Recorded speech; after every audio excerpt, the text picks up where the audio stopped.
Nagphani tours and travels लेकर आया है हिमाचल प्रदेश का सबसे आकर्षक टूर पैकेज, जिसमें आपको मिलेगा शुद्ध शाकाहारी व जैन भोजन। अमृतसर, डलहौजी, धर्मशाला, कुल्लू, मनाली, शिमला, चंडीगढ़ आदि सभी टूरिस्ट डेस्टिनेशन आज ही कराएं। अपनी बुकिंग संपर्क करें श्री महावीर जी, भूपेंद्र जी जैन। प्रसंग आ गया तो चलो इसको भी ले ले। लव मैरिज करने वाली बच्चियों सुनो सुनो सुनो, एक भजन। एक लड़का लड़की पर मोहित हो गया। कॉलेज में पढ़ते थे तो अब लड़के तो शादी के पहले 7 समंदर की बात करते। हम तुम्हें 7 समंदर ले जाएंगे, आकाश के तारे ला देंगे, और चाय वाली वो कटरा बाजार घूमने न ले जाए बाद में पट्टा। अरे क्या क्या बातें होती, हमें उस भजन में पता चला है। बाकी ये तो ऐसी ऐसी बातें करते, क्या बातें करते। जो मूर्ख बच्चियां होती हैं वो बातों में आ जाती है। वो सोचते देखो कितना प्यारा है, कितना मुझे मर रहा है, और सबको छोड़ने को तैयार है। बच्ची फिर अपनी शर्तें रखती है। देखो साहब, मैं तैयार तो हूं, लेकिन मैं माँ बाप के साथ नहीं रहूंगी, अलग रहना पड़ेगा। तो छोकरा क्या कहता है, हो तैयार है, पर चलो कोर्ट मैरिज कर लें। वो तैयार हो जाता है। बच्ची कहती ओहो, ऐसा दीवाना जो मेरे लिए माँ बाप को छोड़ने को तैयार है, मेरे घर बार को छोड़ने को तैयार है, मेरे लिए सब कुछ करने को तैयार है। तो मूर्ख बच्ची कहती है इससे अच्छा कौन मिलेगा। बस यहीं आ रही है अब अकल चुटैया में। सबको छोड़ने को तैयार है, सब कुछ करने को तैयार है। महानुभाव बहुत सावधान, बच्चे बच्चियों से दोनों से कहना है। ऐसे ही बच्ची भी ले लेना। अभी बच्ची को पहले बात करता हूं। यदि कोई बच्चा बच्चियों से कहे कि मैं तुम्हारे लिए सब कुछ करने को तैयार हूं, देखो मैं तुमसे शादी करूंगी, लेकिन मैं मंदिर बंदर नहीं जाऊंगी।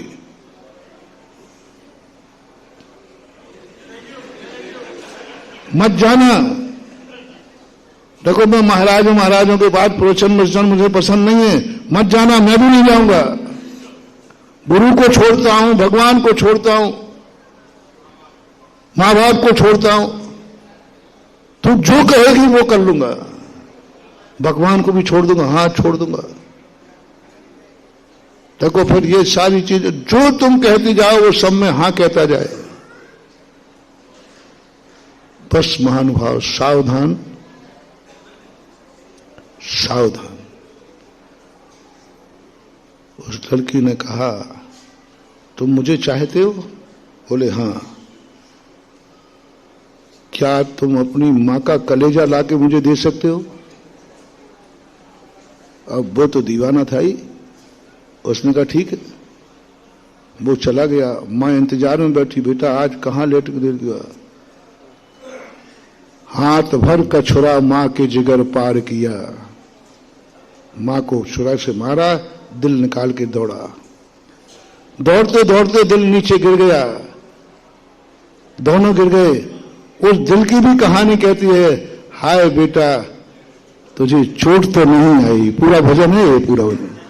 हाय मेरे लाल तुझे चोट तो नहीं आई। वहां जाके बैठा, देख ले ये दीवाना, मेरे जैसा दीवाना कोई है? और लाके रख दिया। बच्ची कहती है तुम तो सही में ला दिया। वो कहती है जो अपनी मां का न हुआ वो मेरा क्या होगा। जो अपनी मां का नहीं हुआ वो मेरा क्या होगा। बातों बातों में बतंग गई, बढ़ गई बतंगड़। लड़की तो लड़की नाम से छूट गई और इनको जेल हो गया मां की हत्या का। जो अपनी मां का नहीं हुआ वो तेरा क्या होगा। सुनो नारी जातिवाद,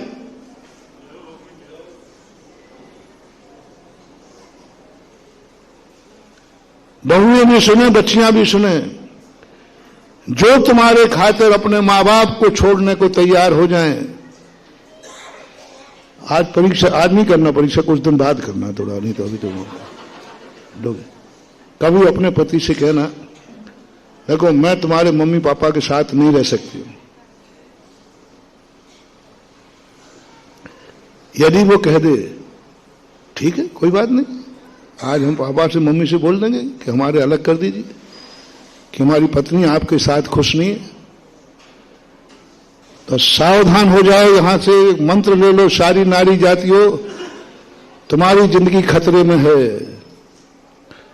कल के दिन तुम्हारा पति किसी पे फिसल गया और उसने कहा कि पहली वाली पत्नी छोड़ना पड़ेगी, छूट जाएगी। जो एक औरत के लिए मां को छोड़ सकता है, वो दूसरी औरत के लिए तुम्हें भी छोड़ सकता है, निश्चित समझना।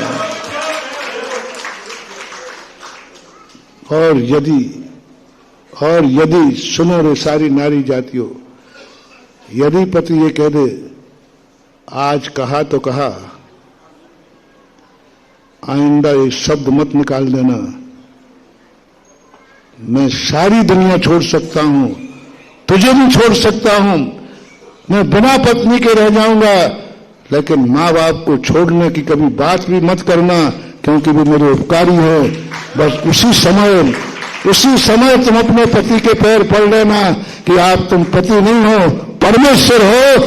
कि वाह, ये है परीक्षा का घर, ये है परीक्षा। ओहो, मां को नहीं छोड़ सकते? बोले नहीं, मां को नहीं छोड़ सकते। बस समझ लेना, जो मां को नहीं छोड़ सकता वो कभी तुम्हें भी नहीं छोड़ेगा, क्योंकि उसमें एक गुण है कि जिसने मेरी जिंदगी में साथ दिया है, जिस समय हमारा कोई नहीं था, हम अनाथ थे, हम बालक थे, हम कुछ भी नहीं जानते हैं, उस समय जिसने मेरा साथ दिया है मैं उसको नहीं छोड़ूंगा। इसी प्रकार कल के दिन उसके जीवन में कोई दूसरी स्त्री आएगी तो वो कहेगी नहीं, मैंने जिसने मेरा शुरू से साथ दिया है मैं उसका तो कभी त्याग नहीं कर सकता हूं, उसका त्याग नहीं कर सकता। पहले राजाओं की अनेक रानियां होती थीं, नई बनने वाली रानी एक ही बात की आवाज करती थी, पहली वाली का क्या करोगे? आज का नहीं कह रहा हूं, रानियों की बात कर रहा हूं, राजकुमारियों की बात कह रहा हूं। कैसे कर रहे थे ये शादियां? 2-2, 3-3, 4-4, 5-5, हजारों स्त्रियां होती थी, और मालूम है कि इनके पास पहले से स्त्री है, फिर भी शादी कर रहे। मालूम नहीं हो तो बात अलग है, मालूम है कि राजा के पास पहले से भी कई रानियां हैं, फिर क्यों कुंवारी कन्या उनसे शादी करती है? बहुत बड़ा लॉजिक दे रहा हूं, मालूम कैसे शादी कर लेती? हजारों रानियां पहले से हैं, फिर भी एक कुंवारी कन्या उसी से शादी करना क्यों पसंद कर रही है? पहले नियम थे, कुंवारे की अपेक्षा जिसकी पूर्व की रानियां हो उनसे शादी करना राजकुमारियां ज्यादा श्रेष्ठ समझती थी, नियम था पहले। चक्रवर्ती की 96,000 रानियां थीं, फिर भी रानियों ने, कितनी रानियां पहले थी फिर भी अवभाग। मैंने इसको जब खोजा, मैंने क्यों मतलब है, क्या मतलब है?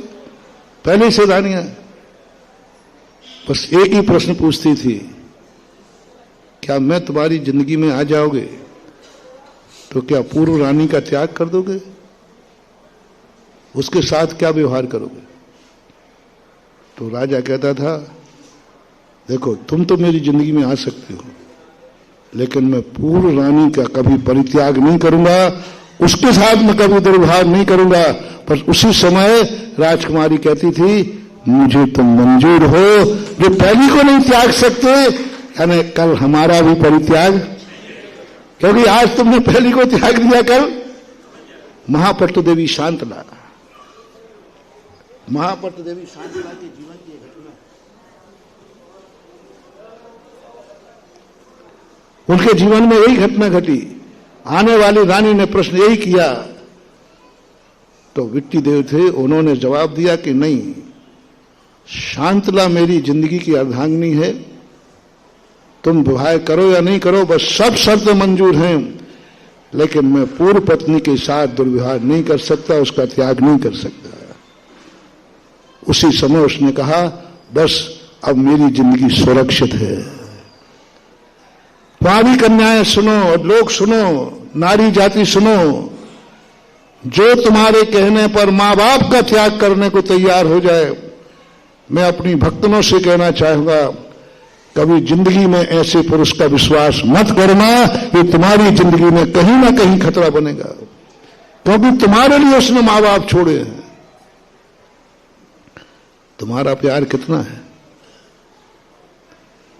तुम कौन हो उसकी? वो तो उन मां बाप को छोड़ रहा है जिसका खून उसकी नसों में बह रहा है। जो अपने खून का नहीं हुआ, वो तुम्हारा क्या होगा? जो अपनी मां का दूध पिया है, जिसका रण हुआ, उस मां का नहीं हुआ, तुम्हारा क्या होगा? ये सारी नारी जाति को भारत में सोचना है। यदि तुम्हारे कहने पर वो मां बाप को छोड़ता है, अब तुम्हारी जिंदगी में बहुत कहीं ना कहीं स्थिति बिगड़ेगी तुम्हारी। इस भाव में नहीं, अगले भाव में धोखा खाओ। और सही वही है जो कहता है कि नहीं। एक ही जवाब बच्चों से मैं कहना चाहूंगा, गुरु छोड़ रहा है तुम्हारे लिए, धर्म छूट जाएगा तुम्हारा। सुनो रे दीवानो, यदि तुमने इस कन्या से शादी की तो कन्या कहती है धर्म छूट जाएगा, गुरु छूट जाएंगे, तो तुम बच्चे ईवान क्या कह देंगे? छोड़ दूंगा। अब तुम आहार नहीं दे पाओगे, नहीं दूंगा। मंदिर नहीं जा पाओगे, अभिषेक नहीं कर पाओगे, नहीं करूंगा। अब तुम इंद्र रानी नहीं बन पाओगे, नहीं बनूंगा। सावधान कन्याओं, जो व्यक्ति इतना बड़ा त्याग कर सकता है, तुम्हें त्यागने में उसको 2 मिनट की झिझक नहीं होगी, वो सब कुछ तुम्हें बर्बाद कर देगा और जिंदगी मिट जाएगी। और जो व्यक्ति के अंदर ये भाव आ जाए, नहीं मैं इतना गिरा हुआ नहीं हूं, किसी एक से संबंध जोड़ने पर कितने संबंध टूट रहे हैं। युवा वर्ग को सुनो, एक से संबंध जोड़ने पर कितने संबंध टूट रहे हैं। एक को सुख इच्छा की पूर्ति करने पर कितनी इच्छाओं को नाश हो रहा है। एक को खुश करने के लिए कितने रो रहे हैं, और कौन कौन रो रहे हैं। एक नारी को खुश करने के लिए माँ बाप को इच्छा पूरी करने छोड़ रहे हो, उनको रुला रहे हो, उनके लिए जाओ, तुम्हारी जिंदगी कभी सुखी नहीं हो सकती। एक संबंध बनाने के लिए कितने संबंध। भगवान से संबंध टूटेगा। जो तुम्हें जन्म जन्मांतरों से अभिषेक करने का अधिकार मिला, उससे वंचित हो जाओगे।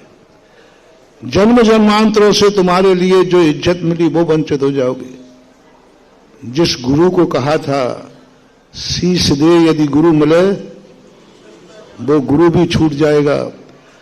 जिस मुनिराज की अंजलि में आहार देने के लिए देवता तरसते हैं, वो आहार छूट जाएगा। आहार नहीं दे पाओगे। जिस कुल में हमेशा मुनियों का गमनागमन रहा है, उस कुल में जिन मुनियों के चरण पड़ने से घर भी तीर्थ बन जाता है, अब मुनिराज का आना बंद हो जाएगा। उसके बावजूद भी जाओ, तुम्हारे लिए ऐसे कर्मों का बंद होगा, कल तुमसे कोई संबंधी बनाने लायक नहीं रहेगा, क्योंकि तुमने कितने बने बने संबंध बिगाड़े हैं। तुम्हारी जिंदगी में अनाथ निश्चित हो गए, क्योंकि तुमने मां बाप का संबंध बिगाड़ा है। एक संबंध के लिए गुरु का संबंध बिगाड़ा है, भगवान का संबंध बिगाड़ा है, धर्म से संबंध बिगाड़ा है। जाओ, अब तुम्हारी दुनिया में कोई शरण नहीं दे। कौन है तुम्हारे दुनिया में? जब कोई शरण नहीं होता तो धर्म शरण देता है। धम्मम शरणम। तुमने तो धर्म से बिगाड़ लिया है। तुमने तो धर्म से बिगाड़ लिया है। अंत में कोई काम नहीं आता, गुरु काम आते हैं। तुमने तो गुरु से बिगाड़ लिया है। मां बाप की दुआ काम आती है, वो भी काम नहीं आएंगे, क्योंकि तुमने तो कर्म कहता है इसको ऐसी दशा में पहुंचाओ जो मात्र एक स्त्री से संबंध रखेगा, बाकी ना इसके मां बाप होंगे ना कुछ होगा, पशुओं में भेज दो। जितने मात्र अपने मां बाप, अपने गुरु धर्म को छोड़ करके संबंध बनाते हैं, ये कान खोल के सुनो, इनका जन्म पशु में ही होगा। क्योंकि पशु ही संबंध तोड़ता है, मनुष्य संबंध तोड़ता नहीं है। पुराणों को यथावत रख करके जोड़ो, इसका नाम है आर्यपुत्र। संबंध जोड़ने की मना नहीं कर रहा हूं, संबंध जोड़ने का मना नहीं कर रहा हूं, लेकिन कहीं नए संबंध से पुराना संबंध तो नहीं टूट रहा है। पुराना संबंध जुड़ते जाएं और तुम 96,000 संबंध जोड़ लो, कोई आपत्ति नहीं है। लेकिन पुराना संबंध, गुरु का संबंध, भगवान का संबंध, कुल जाति का संबंध, पुराने संबंध मत तोड़ो जो तुम्हें पुण्य कर्म के उदय से मिले हैं। फिर जोड़ो आप संबंध, कोई बात नहीं, कोई बात नहीं, क्योंकि वो तुम्हारा उपकारी है और उपकारी